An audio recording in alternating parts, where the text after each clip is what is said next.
So hi, I'm Sarah. Richard kind of gave me a bit of an introduction there. No, of course something's going to go wrong. There we go. All right, so this is a little bit more about who I am. As he mentioned, I've been on 3132. I was a founding member of the team 10 years ago and then became a mentor where I mentored for 8-ish years before moving here to the San Francisco Bay Area. I'm currently a software engineer at Google, working on trusted computing platforms. There's a few other fun facts up there about me, including that I love Brooklyn Nine-Nine and Jane Austen. So if you have any comments about that afterwards, I'd love to chat with you. All right, so today's agenda. Oftentimes people come up to me and they have a lot of questions. So today I'm going to be tackling the three big main questions that I get. The first one is, what should we do? Everyone wants to know, oh, you guys did lots of outreach, but what should our team do? So we're going to look at that. Then we're really excited. We want to get involved, but how do we get started is going to be our second question. And finally, how do we get more people involved? I'm excited and passionate about on my team, but I want more people. So we'll be tackling these two questions. So before I get started, this is a disclaimer I put on all of my presentations. A lot of people think, oh, you're in the Hall of Fame. You have the super secret special knowledge. You know the secret handshake. We don't have a secret handshake, fun fact. And I don't know anything more than you do. This is just some stuff that's worked on 3132. This is a philosophy that we're now bringing on to 971, but it doesn't mean it's right. It's just what we did, and this is not like some uber secret. You're not getting inducted into a secret society today, I'm sorry to say. All right, one other sort of thing to kind of set the base before we get to these questions. If you're doing chairmans to win chairmans, then you're not doing chairmans. This is a saying that gets said on 3132 all the time. So what it means is chairmans is about transforming the community. So if you're doing something to win an award, well, then you're actually not doing chairmans. So it's a bit counterintuitive, but I think it's really, really important to understand this. If you're here because your team wants to win the Chairman's Award, that's great, but you need to think about where your heart is and where you're coming from. Your goal should always be to be inspiring your community, not to get the award. The award is kind of a side benefit sometimes. All right, so without further ado, let's get to our first question. What should we do?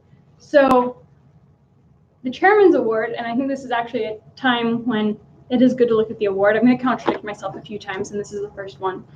It's about real, measurable impact. If you read the award description, you'll see that phrase in there. And it's in what the judges always say when they announce the award. And that's what I think that you need to focus on as the first thing. Things that have true, measurable impact. So that means two things. First of all, you need to make sure you're having impact. And second of all, you need to make sure you can measure it in some way. Now, the way you measure it can vary based on the program, right? And not all measurements are created equal. So you can measure it in the number of people you reach. Sometimes that's a great metric, but sometimes that's a terrible metric. So for example, we ran this program called Robots in the Outback. And we went to towns of 120 people. Well, clearly there, we're not going to have the same sort of reach that we would have in Sydney, where the team is based, but the impact we're having is so much more big because no one from that high school had ever gone to college, and now they are going to college. So see how that's a different metric. Instead of looking at people reach, we're looking at the quality of impact. So there's different ways you can measure it, but it's really important you're measuring it and you're making sure it has impact. So I don't know how old this ad is anymore and how many people in the room will know it, but there was a Wendy's commercial back in the day, and there was these three older ladies, and they were looking at competitors' products, and they were saying, where's the beef? Because there was not enough beef in the patties, and there was more at Wendy's because they were squares, not circles. They didn't cut corners. So it's the same sort of thing with chairmans. We would always say, where's the impact? You want to be looking for that impact. And if there isn't impact, then why are you doing the program? Because again, it's about real, measurable impact. All right, so how do you do this in practice? Well, the first one is kill programs. How many people have ever heard of First Step, or this one is called First Date? Raise your hand. Awesome, good, you never heard of it. Because those were two failed projects on 3132. We killed both of them quite quickly. So First Step was a series of Google Hangouts on Air. This is when Hangouts on Air was a new fancy schmancy thing. And we got leading mentors in the FRC community to come on, and we would have an hour-long discussion about something. This was in the days before Robot Sports Network and First Updates Now. But we actually got some pretty big names on it. Woody Flowers recorded about a 2-minute video for our first one. We had people like John LaRock on. and really good stuff. If you can find it on YouTube, I was searching around for it and couldn't in preparation for this presentation, but if you can find it, I highly recommend watching them. They're amazing. We thought, man, this is really going to take off. We've got great content. We have all this stuff. And I think we peaked at 6 viewers, of which we were 4. So after we did 1 a month, I think we did 3 of them, we killed the program because it wasn't having real measurable impact. So what was the point? The second one is called First Date. Kind of a funny name, but the idea was it was eHarmony but for teams. So we came up with these dimensions of compatibility, and we had a survey that teams could fill out, and the whole notion was that teams could fill it out and we would match you up, an experienced team with an inexperienced team. Because sometimes we all love each other in the first community, but some teams you really click with and you have a really great relationship there, and other ones it just doesn't work out quite as well. The idea was to try and help teams connect in meaningful ways. I think we had 10 teams sign up for the program, and after 6 months, it got killed as well. This eventually, we kept this idea around though, and it got incorporated sort of into the Compass Alliance. So we kill programs, but the ideas are always there, and eventually we sometimes get back to them as a first date. All right, the other thing we do is we transform programs. So Robots in the Outback program I've already mentioned once. We go into rural and remote communities. Google has given hundreds of thousands of dollars to the program, started hundreds of first teams across the progression.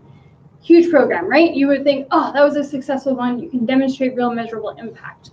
Great. But we're always looking to make it better.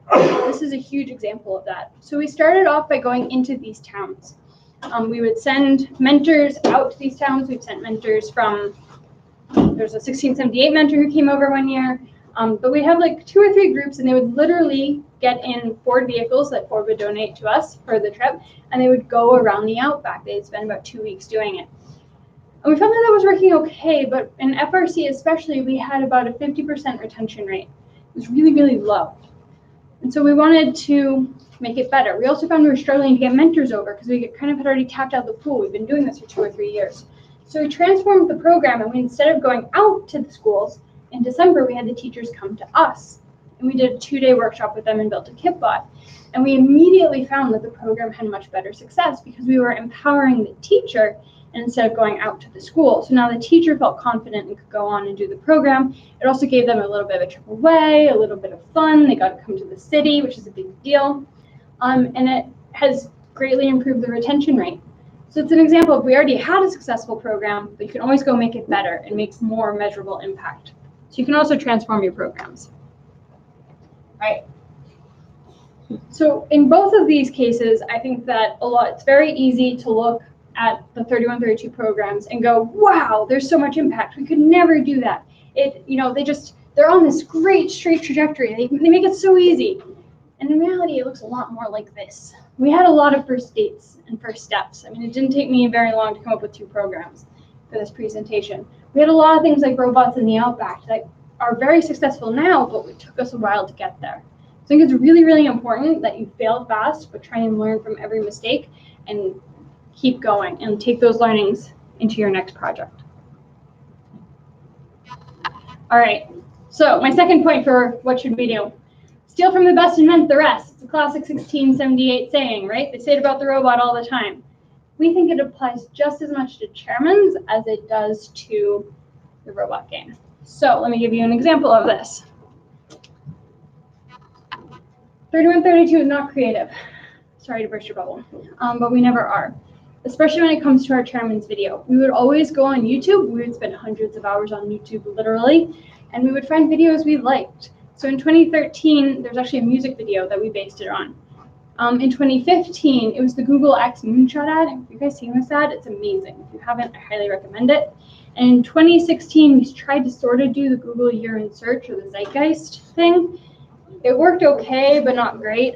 So then we went to 2017, and we decided, okay, we want to do something different. We're tired of the standard chairman's video. We love the pretty music and everything. It's lovely, but we want to do something different. And so we discovered this YouTube ad, which I'm hoping is going to play it correctly. If not, I'll tell you how to find it. Listen, if you can run a mile, run a race. You know what? Run a marathon. Outrun a movie star. If you can ride a bike, ride that thing. Ride a bull. Ride a tougher bull. Let's watch this. What kind of bull is that? If you can move your hips, if you can dance, move your legs, move your feet, move the ball. Is that PK? Score the goal. Yeah, that is PK. You like to fight? Well, pick on someone your own size. Pick on someone twice your size. Pick on him. That's not good. Oh, lesson learned. If you can play table tennis, serve like that, beat the champ, beat her mentor. Come on, you got this. Beat Serena. If you can beat your friend one-on-one, beat him, steal him, take him. Sorry, girls. Now, take your talents to the streets. Beat the street court legend. That's good. Beat that guy. Hold on. We've been waiting for this. That was nice. Good luck with that.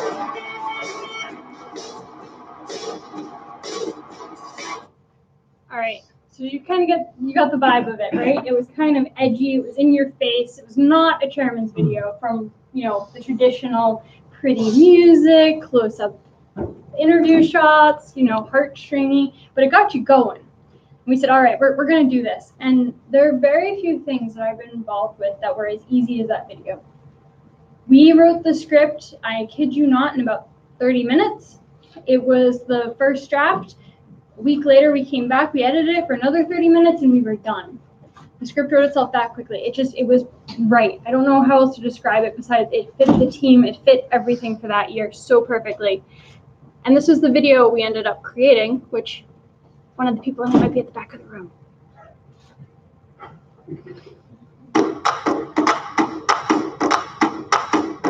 If you can build a robot, you can help a team build a robot. Help 10 teams build a robot. Help teams in every continent. Well, maybe not Antarctica. If you support girls with STEM, connect girls around the world. Break that glass ceiling. Shatter it. If you can use your phone, create a Google Hangout. Use that Hangout to assist teams from around the world. Get other teams on board. Do it 24/7. If you can program a Lego robot, you can run a robot, run a small business, make enough money to run a team, franchising. If you can mentor a kid, mentor a school in your neighborhood, mentor a school in a foreign country, create a space to mentor. If there's one team in your area, start an off-season event, grow it, start a regional, heck, start two. If you can inspire your team, inspire a community, what, too easy? Inspire 200 towns. Inspire others to pick up the cause. Start a team for homeless teens in the inner city. Be a role model. Yeah, you go, Steve.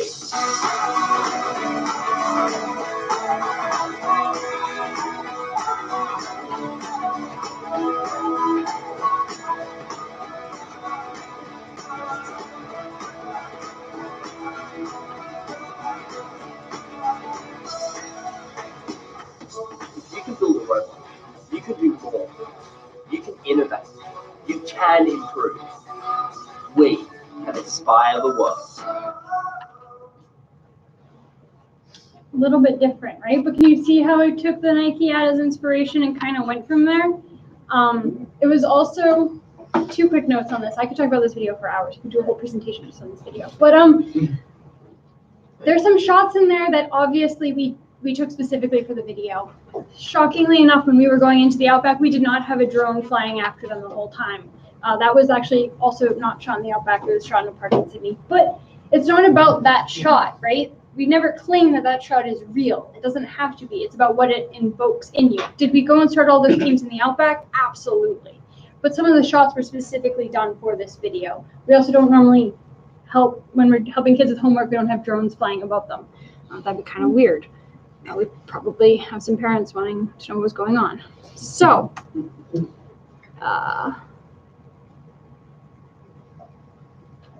okay. All right. Now we need to stop for a second. So inevitably, I say this all the time, steal from the best and invent the rest. And teams go, right, okay, we got it. We're going to go look at the best teams for tournaments, and we're going to go do what they do. And then stuff like this starts happening. They go, oh, do you know how many CCA winning teams have gone to China? We have to go to China. And they all work with girls, and this photo doesn't work in America, but this is actually a really well-known part of the Australian government. And she works at Google. So we're going to work with government and sponsors, big name companies. And we're going to go out into rural and rural communities. And can't forget about the first progression. We have to run some FLL competitions. And clearly the key to success is little koalas. Everyone knows if you hand out koalas, then big blue banners are going to follow. Right? That's what I just said. Steal from the best and invent the rest. Your team should go do all these things. Yeah? No. That's not what I mean at all. Instead, what I mean is that you have to invent the rest. You have to go out and do those other things. You have to go and pave your own path. You can't just do what everyone else has done. Because if you look at what all of those teams actually did, was they were going and doing things no one else had done. Just no one else had done it at the time. So you need to go and find those parts, those little niche areas that no one in the first community is addressing, and go address those. Because that's what all these other teams have done. That's the bit you need to steal, is the process, not the product. Does that make sense? Look at the process, not the product. So, in reality, I hate to say this, but my answer for what should we do is I don't know. We're going to get into a little bit more about what this means here, but I don't know what you should do because I'm not on your team. I don't know what makes your team unique. I don't know what special skills your team has. So I can't tell you what your team should do. You need to figure that out because it's about where you are and where your unique environment is. So don't worry, we're going to get to this more. All right, so there's my 3 answers. Focus on measurable impact, steal from the best and invent the rest, pave your own path. All right, so second question, how do we get started? The first thing you need to do is evaluate. So this comes back to the I don't know. You need to evaluate your situation. You need to look at what's unique about where we are. What are our strengths and what are our weaknesses? So how do you do this? There's a business analysis tool called a SWOT analysis. Do any of your teams do a SWOT analysis? Hands up. Okay, a couple, but not a lot. So we'll go through this really quickly. A SWOT analysis looks at your strengths, weaknesses, opportunities, and threats. Strengths and opportunities are positive, weaknesses and threats are negative. Strengths and weaknesses are internal to your team, opportunities and threats are external to your team. What does this mean? Well, I'm going to show you an example from 971. This is just a portion of 971's SWOT analysis. So one of the strengths we think 971 has is our technical knowledge. There aren't a lot of teams who do some of the stuff 971 does technically. We have an incredible set of mentors. We have about 30 mentors, about a half dozen of which could be a lead mentor on a team. So we have incredible technical knowledge within the team. One of our weaknesses is we are based in Mountain View. It is the middle of Silicon Valley. We have an incredibly busy student and mentor body, like insanely busy. So we need to make sure that we keep that in mind. And opportunity is the number of teams in the area throughout California and NorCal. There's lots of you. And the threat is the prevalence of events, right? There's things like Capital City Classic or Chesney Chance or Cal Games. I mean, we've had a whole string of weekends here with an event every weekend. So if you have this as part of your SWOT analysis, one of the things that you might decide to do is something like the Spartan Series, which is where I originally gave this talk, and so it's a lot cooler. Like, this is how we decided to hold this event. But the Spartan Series let us capitalize on our strengths and opportunities and minimize our weaknesses and threats. So you can sort of see how that works, right? Makes sense how we got there? That's one of the reasons we're growing this program as well. All right. My third thing for how do we get started is to engage with your team, which is kind of leads into my third question. So how do you do this? Well, I think a lot of times when we say outreach, people think of something like going and helping at a soup kitchen, or maybe giving a presentation like the one I'm giving, or maybe helping with the some sort of camp for small children, or doing some news and media, or maybe doing a pep rally. I think for one of you in this room, probably all of you, one of those sounds like your very definition of hell. Like you would rather pull out every hair on your head than go and work with a small crying child. I know I personally would. But for other people in this room, they're thinking, yeah, going and working with kids, I love kids. I actually want to be a primary school teacher or elementary school teacher. And that's your idea of fun. It's about finding out, what does your team like? What does your team want to do? So I love this meme. This meme's my life. But I think it comes back to this meme, right? We don't go around and say, you have to do this, because then no one's going to want to do it, and no one's going to be excited about it, and you're not actually going to engage with your team. So instead, you need to collaborate. So how do you do this in practice? What we would do on 3132 is we would have a whiteboard at the beginning of the season. We'd have an outreach kickoff, normally in May, and we would put ideas up on that board. No idea was too crazy. And when I say no idea was too crazy, I mean no idea was too crazy. One year we put up on that board that we wanted to partner with other teams. We wanted to create something, but we wanted to do it with big name teams. And eventually, it stayed up on the board for a couple of years. No one really had the time to do it. It just kind of was one of those things that we thought would be cool to do, but we just didn't quite know how to pull off.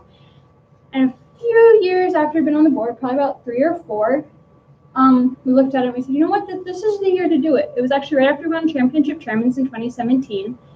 And we started contacting some teams, and the next thing you knew, the Compass Alliance was born. But that was an idea that just it stayed around on the team for a while. It percolated for a while until we got to it. So when you start doing outreach in this way, and when you start asking people what they want to do, and when you start having brainstorming for crazy ideas, outreach no longer looks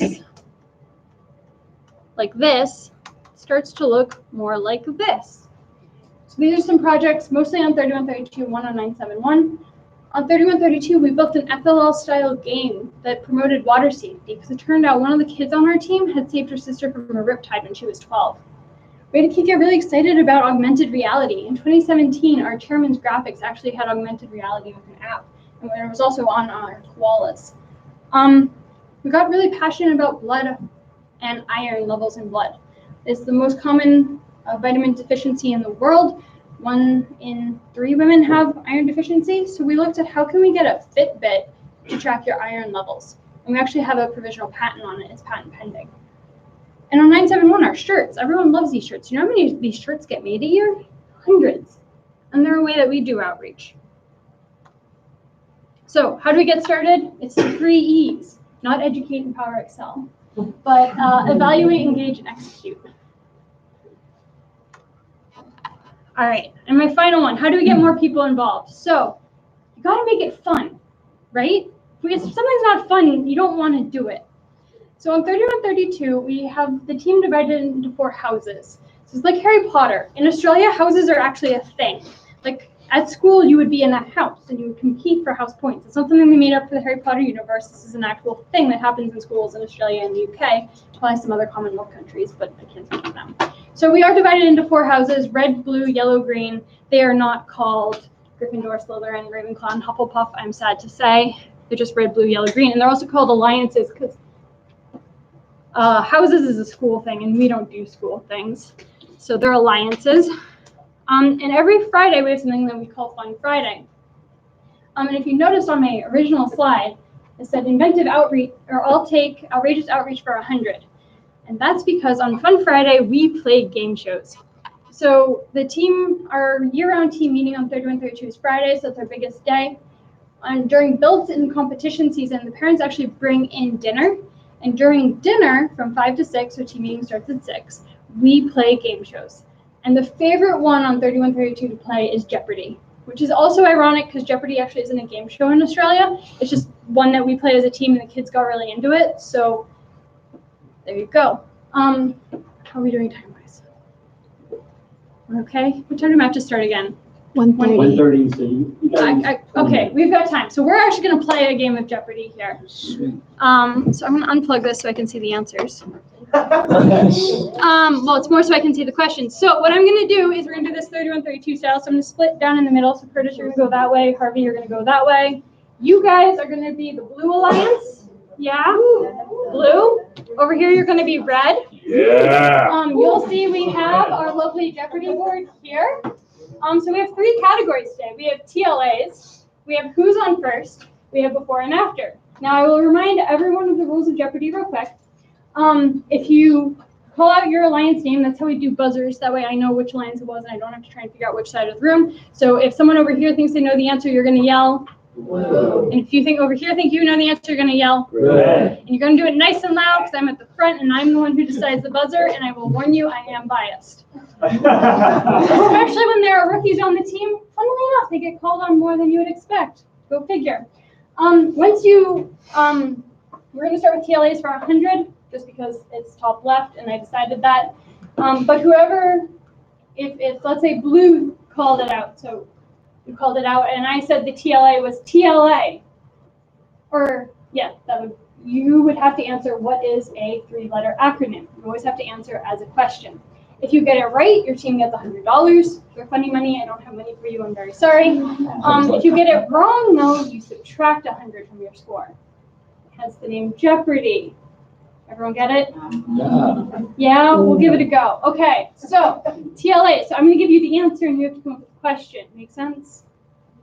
Hopefully, most of you have seen Jeopardy. All right, I'm going to be a little slow. Normally, I have a helper who does the numbers for me, but we'll go as much as we can. All right, so TLA is for 100. And FRC. Yes, blue. Absolutely correct. You didn't say what it is. Oh, Red. yeah, I didn't say Wait, we always forget to say the question, and then someone says that, say the question, but I'm not going to be that mean, because I'm not a mean person at heart, contrary to popular belief. See, now you can all say, I know Sarah isn't actually a mean person. All right, so now you guys get to pick. What do you want next? TLA is for 250. FLL Junior. Blue. What is First Lego League Junior? Correct. Yeah, I know. I'm always All right, thinking, what do you want next? Come on, Red, you gotta chime in. You're not gonna get points if you don't chime in. What do you want? What do you want? Who's on first for 250? Who's on first for 250? Next time I will make them actual team numbers. That would have been funny. All right. Known for kicking the glass as an MC, this Canadian is well known for his talks on strategy. Red. Yes. Who is, no, not Mark. Kick, tick, 20, talk, 11 to 14. tick, talk. Karthik. Hey! I knew I could prove you know. All right, Red, pick again. Before and after for 750. Before and after for 750. All right, so now realize that point level also equates to hardness level. So here we go. IFI controller and the Robo Rio. IFI controller and the Robo Rio. And I will remind you the category is before and after.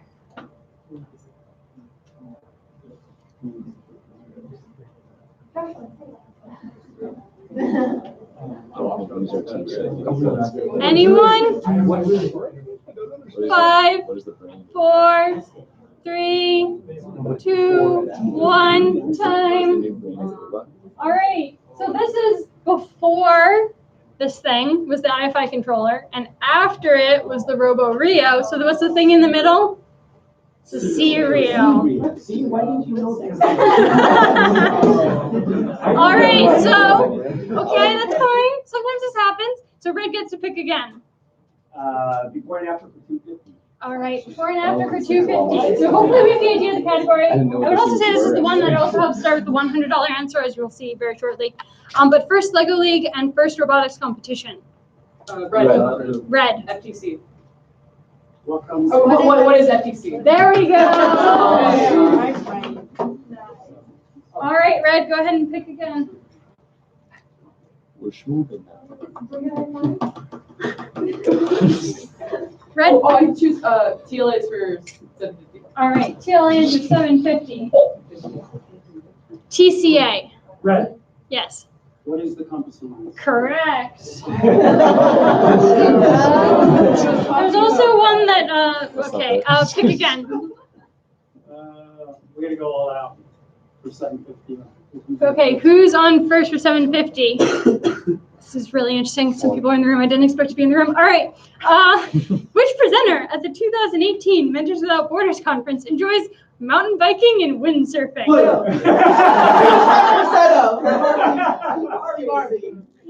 Final answer. Hey, they said White Cruzetto. Steve Harvey, I You think minus 750. They said Mike Cruzetto. No, they said minus 750. You said White Cruzetto.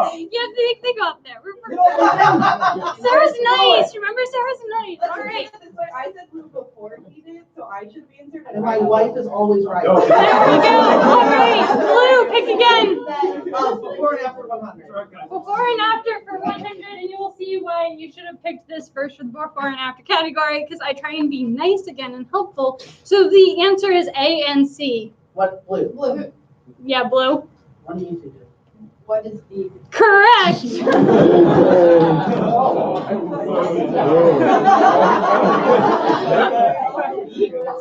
Again, I'm trying to be helpful by explaining the category with the 100, but some people were competitive and went to 750 first. All right, our final question. Who's on first for 100? They founded first. Blue. Red. Blue. Gene came in Woody Flowers. Correct. Oh, he came in Woody Flowers. Yes. Oh. All right. So, Yeah. Oh, blues, Harvey. I think it's fairly obvious. I'm not gonna add them up, but blue won. So congratulations, blue. You will get a lot of imaginary Sarah dollars. Woo. All right. So, how many of you try and teach your teams about outreach? And your team history? Yeah, probably quite a few of you. How many of your teams is it rather boring and the kids kind of lose sight of it? Yeah, probably. We have one brave hand up. Yeah, it's not exactly the most fun thing. How many of you just had fun playing Jeopardy? Yeah. How many of the mentors got really competitive about it? A lot more fun, right? And you can see how this could become like a regular team thing. And your questions, these were actually some 31, 32 questions from this past year. Because it's about general first knowledge as well and making sure everyone's on the same page. But you could see how some of these were more in depth. For example, the one actually about 2018 Mentors Without Borders presentation, very relevant on 3132 because that's the 3132 outreach project. So, yes, and it was the beginning of every single one of Harvey's presentations, so the kids all actually knew it. It got boring, is what you said. I'm saying that they all knew it, and it was very easy fact for me to pull on. Lots of fun, actually engaging, and we have a really good time with it. The other thing that we started doing this year is each alliance is all student-based. So the alliances could bribe mentors to join their alliance. So on Fridays, mentors were regularly getting M&Ms and home-baked cookies and brownies, and it became really, it was an extra fun part of it because the kids were getting into it. Oh, and that was my spreadsheet for it. So how do I actually do this in practice? No, I don't.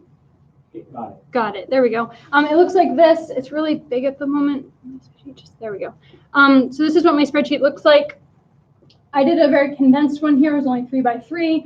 Oftentimes these are like 5 by 4, so more categories, more dollar amounts. But I just put it together like this. You can see how this is very easy for you to do. And I have like 10 of these spreadsheets from this past building competition season. Do you have a question? Oh. No.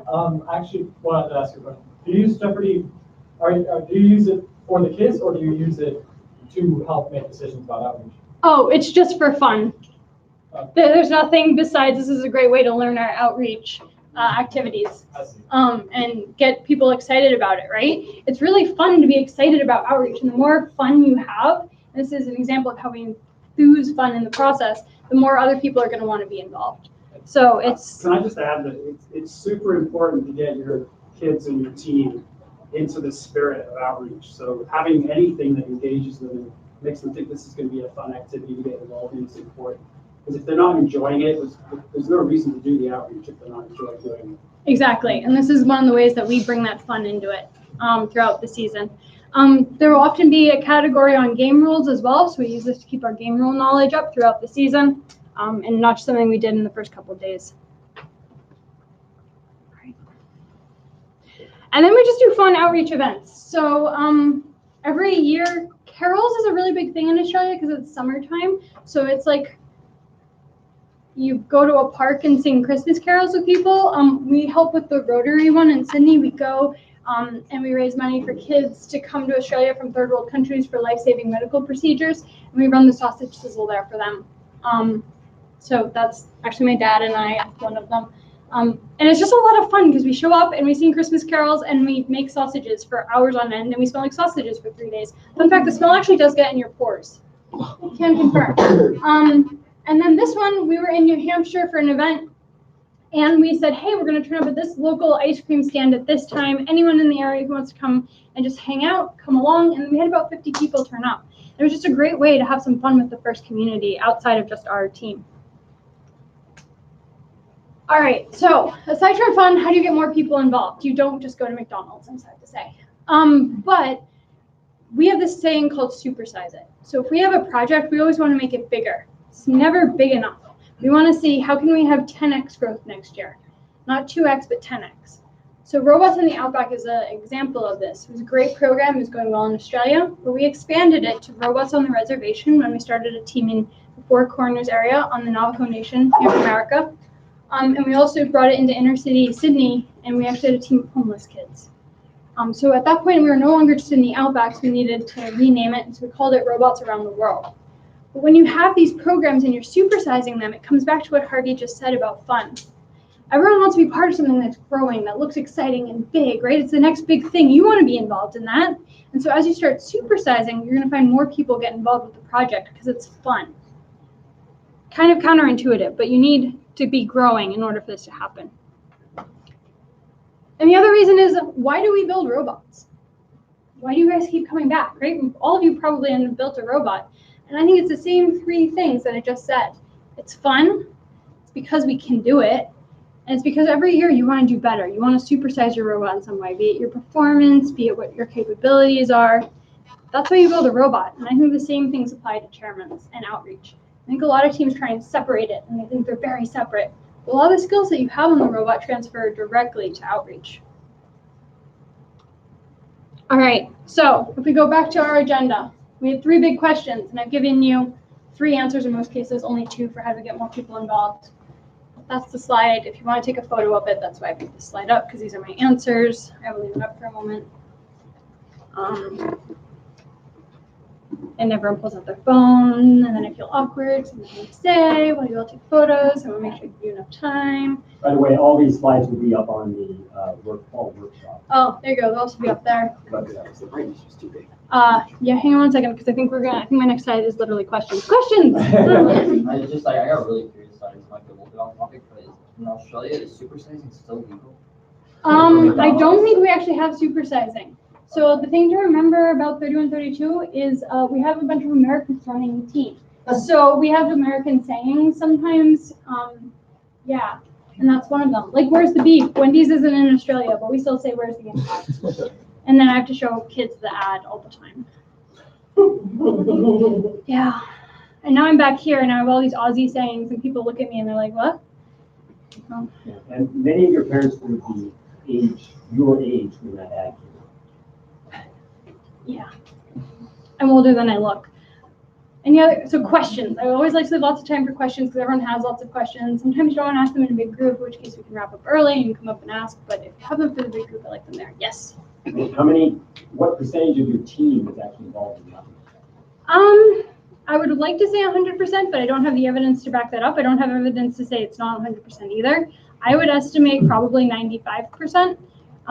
Just as a guess, I think we probably had a kid or two who managed to scrape through without doing anything, but it's just kind of an expectation. It's not a requirement. It's a requirement to travel with the team because we going to America is expensive from Australia, and so the team subsidizes that. So if you want a team subsidy to go to competition overseas, you have to do outreach. But it's just kind of the culture as you do it. It's there, and it's hard to get there. So I recognize that. But once you get there, that's all on effect. Yes. So beyond the bit about making economies, do you have any tips about making that culture a thing? So I think it comes back to what I said about having that brainstorming kickoff and going and just asking what people want to do. Crazy, crazy ideas. So one year we put up on the whiteboard, we wanted to have a first event at the Sydney Opera House. That seemed really audacious and pretty darn crazy, right? I mean, it is the Sydney Opera House. Living there for 10 years, it's still as cool as it sounds to you guys. It's amazing. And I remember Mom and I afterwards, my mom and I were the code outreach mentors for the team. We were like, oh man, the kids, they just have crazy ideas. No way are we ever gonna get to the Sydney Opera House. We were there 18 months later. We held the Asia Pacific Invitational for First Lego League. Lego Education actually approached us, ironically, 6 months later and said, hey, we think that you should do this at the Sydney Opera House. We're going to help you find the funding. And we did it, and we got to go backstage. We had robots on the Sydney Opera House stage. The stage managers were freaking out about the robots on the stage because it's a World Heritage listed stage. The ground you walk on is sacred, I guess. I don't know. So we had to provide samples of rough top to make sure it wasn't going to damage the floor. And then we had these children's comedians come in. They're adults who do comedy for kids. And it was the best. They actually came up with unique skits that incorporated the robots into it. So we had our Frisbee robot on the stage, and they were actually juggling Frisbees with it. I mean, it was amazing. And we got to go backstage, and I was a competitive dancer when I was in middle and high school. And so getting to go backstage at the Sydney Opera House and be in the blue room and all that, it was amazing. Side story. Anyway, yes. Crazy ideas. Nothing's too crazy, because you could end up on the stage at Sydney Opera House in 18 months. It's possible. Yes. So you say that your program has 95% roughly. So for a team such as ours, we kind of brains, we're kind of more run like a business where we have a separate kind of team of that is more ideal into the robot, and then one that's to the outreach media kind of thing. How exactly can we really push when we have that business structure into almost 95%? I think it comes back to what is outreach. So story from 971, we were doing some stuff. We're like, okay, now we're going to transition from this to we're going to start working on outreach. And one of the kids goes, oh, I'm out of here, then I don't do outreach. And I was like, hang on, what is outreach? Because I knew this kid had done outreach. And he said, oh, it's the boring stuff. Okay, but would you be willing at a competition to go help a team with their robot? But yeah, I'd do that. What about this other project we have going? Would you be willing to do that? Oh, yeah, that'd be fun. So it comes back to what is outreach, right? And you can have robot-based outreach totally and completely, right? Giving a presentation on your software, right? That's something someone from that team can do. So it's about finding things that fit in. And it comes back to that broken model of we're not going to tell you to go work at a soup kitchen or help with child care. We're going to see what are you interested in, and let's go do something there. Because I'm sure there's something they'd be interested in, right? There are teams who commercialize products, right? 971 has multiple things on the West Coast Products website. There are teams who run workshops about their robots, like this one. Plenty to do from an outreach, from a technical side. Yes. So when you have a culture of outreach, are you able to communicate about events being faster? Because a problem with our team is that we'll have an event at this center, and not a lot of people know about it, and not a lot of people care, so the members have already gone. So is it that because you have that culture, it's more okay, yeah, I'll drop everything and go? Is that kind of how it works? It's not drop everything and go. It's who would be interested in going to this one, and 5 people put their hands up. Great, we have some people to go. So you don't need the whole 2. You need people that are actually engaging. Exactly. Okay. It's not like we turn up at a local senior center with all 60 students and 20 mentors. We are here to help. No, you scale it appropriately. Carols, we do not turn up with all 80 members to run a sausage sizzle. I mean, we need 20 people, but not 80. So it's scaling it appropriately and having people fill in the events they're interested in. We communicated at the beginning of team meetings. There's always like a couple minutes of, hey, what's the outreach team doing? Or what outreach events do we have coming up? It's just part of the beginning of our team meeting. And Slack, we used to use Slack. Now we use Discord. It's a side topic. Other questions? Comments? Concerns? Yes, Harvey? I have a couple of comments that I would just add. I hope you don't mind. Go for it. Okay, so, I mean, these guys are the masters, and we're just following in their footsteps right now. But some things that we've learned is, first of all, when you put students in a lead position, so you say, okay, so you're interested in doing this, I want you to lead this leadership group, or this outreach group, rather. I think that already generates excitement, because kids want to be in leadership positions. They want to show their experience, right? And then when students are led by other students, I think that also empowers the whole group. So I would consider that. But at the same time, a lot of our most successful outreach involves our mentors. There's just things like some of the logistical stuff, sometimes getting hold of people in the community. It's hard for students to do that kind of work, especially if it's global or regional, outside of just your school. So I wouldn't be scared to talk to your mentors about your outreach ideas. I'm sure you do already, but and get them involved in helping you. Yeah, in fact, that's a great point. So two things on that. One, most outreach projects on 3132 have a student lead. It's not like, if you want to talk about the Compass Alliance, Haley is our student lead for that. It's not official in that sense. I think it might be now, but it wasn't. But everyone knew if you wanted to talk about the Compass Alliance, it was Haley. If you wanted to talk about the Blood Project, it was Jason. If you want to talk about this one, it was Jay. So it was more informal, but it was there. And absolutely on the mentors. When I have students come to me and say, oh, I really, really want to get involved with this, my first thing is always, great, you have a mentor. Because you're going to leave the team in 2 or 3 years, most likely, unless you're a freshman, right? And you want to make sure that legacy continues with you. And that's what mentors provide, is that constant sort of drive. So it's really important to have a mentor. As well as mentors bring life experience. We've just seen more things, so we can help. Anything else? All right, I will be around today and probably tomorrow morning. If you have any questions, like you want to talk one-on-one, I'll be around. Otherwise, thank you so much for coming and good luck with outreach.